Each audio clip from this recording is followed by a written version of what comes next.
원균 장군 어떤 사람인가요? 원균 장군이라면 어떤 사람들은 개걸스럽게 음식을 먹어치우는 뚱뚱한 장수, 탐욕스럽고 시기심과 심술로 가득한 못난 사내, 그렇게 말을 하는 경우가 있습니다. 정말 그럴까요? 역시 실록을 보면 전혀 다른 기록이 나옵니다. 선조 29년 10월 21일자를 보면 이런 말이 나오죠. 이원익에게 선조가 묻습니다. 장수를 삼을 인재가 있는지 내가 물어봤는데 그대가 그 사이에 쓸만한 인재를 찾았느냐라고 묻습니다.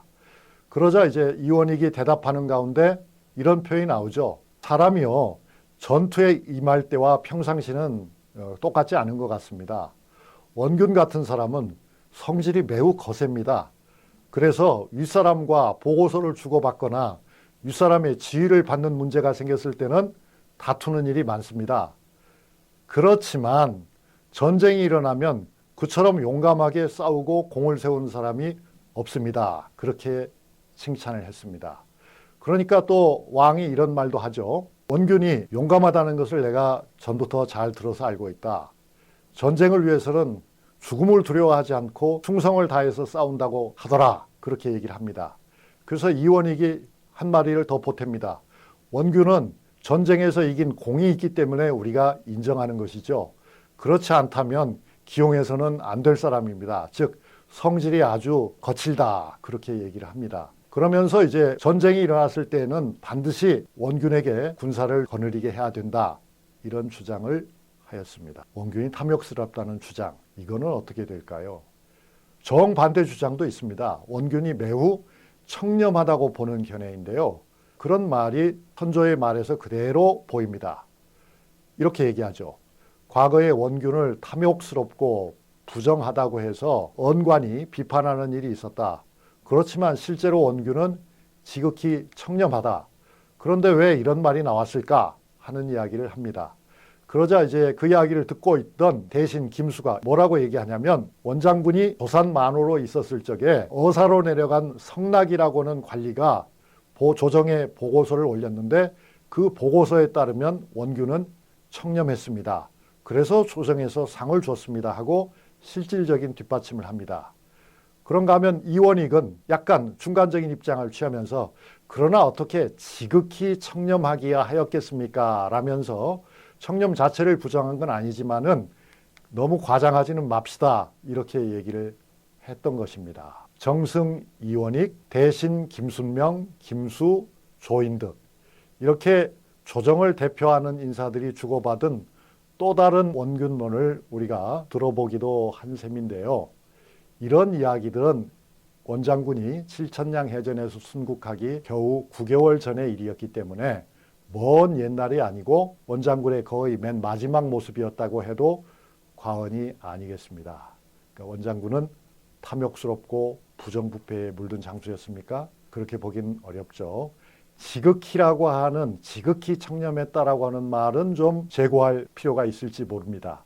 그렇지만 누구도 그를 부패한 관리로 보지는 않았습니다. 대신 김수가 원장군이 젊은 시절부터 유능한 관리로서 표창을 받은 적도 있다면서 옛 기억을 되살린 점을 우리는 기억해야겠습니다.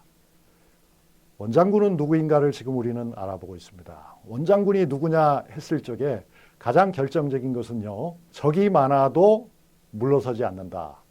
용감하게 진격하는 장수다. 병사들과 함께 힘든 길을 가는 사람이다.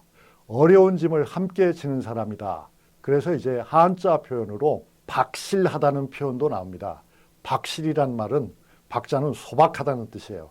실이란 말은 매우 실천적인 알찬 장수라고 하는 그런 뜻이었습니다. 물론 그라고 해서 장점만 있었던 것은 아니겠죠. 그에게도 앞에서 우리가 간간히 얘기한 그런 단점들이 있기는 하였습니다. 그렇긴 하지만 지금 원장군을 말할 때 우리는 장수로서의 원균을 말하고 있는 거잖아요. 그래서 제가 보기에는 당시 경연에 참여한 조인득이라고 하는 문인이 한 이야기가 귀에 쏙 들어옵니다. 그는 이렇게 말했죠. 과거에 제가 원균 장군을 보았더니 적이 아무리 많아도 그는 겁내지 않고 돌진하였습니다. 그걸 횡돌이라고 합니다. 그리고 군사를 이끌고 작전을 펼 때도 소박하고 강건했다. 욕심이 많고 부정한 사람인지는 모르겠다. 즉 그런 것은 아니라는 그런 뜻을 밝히고 있었습니다. 단점이라면 무엇일까요? 그는 너무나 고집이 셌다. 윗사람의 지시를 잘 따르지 않는 꼿꼿함이 있었다.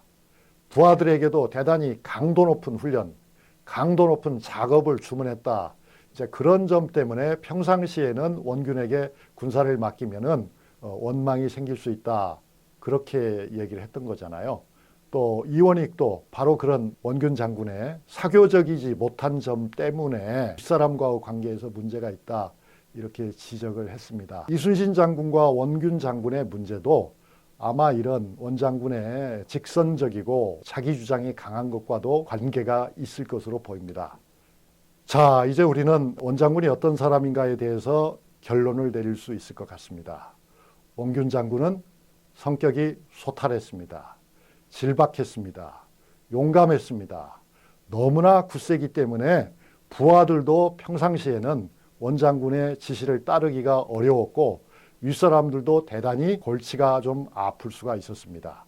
그러나 일단 유사시가 되면 아무리 적이 강하고 아무리 적이 많아도 겁을 먹지 않고 담대하게 공격하는 맹장이라는 것이죠. 그런 점에서 당시 임진왜란의 상황에서는 이와 같은 장수가 많기를 선조도 바랐고 이원익도 바랐고 누구나가 바랬던 것입니다.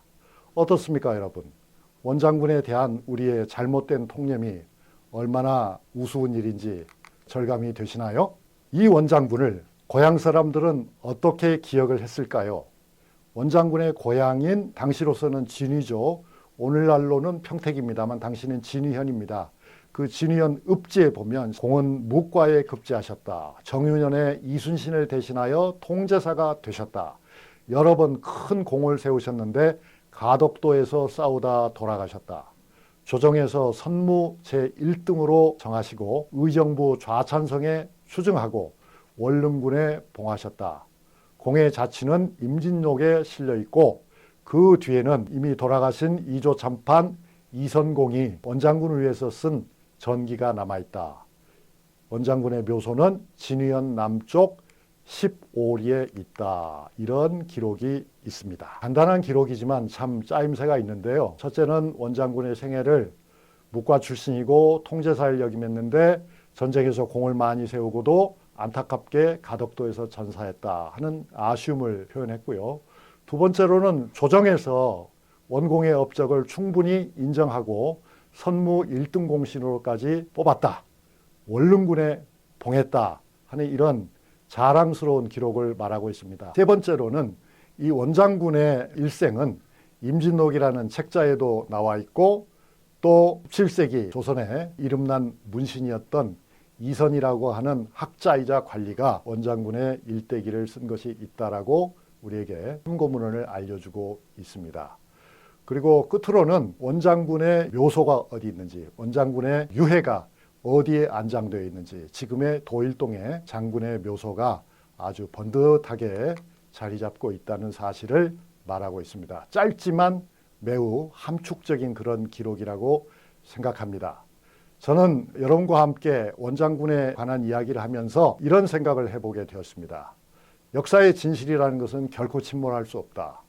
원장군은 분명한 명장이고 이순신 장군과 함께 국난의 어려움 속에서 목숨을 바쳐서 나라를 지킨 분이다. 우리 평택의 자랑이 될 만한 분이다 하는 생각을 하게 되었습니다. 감사합니다, 여러분.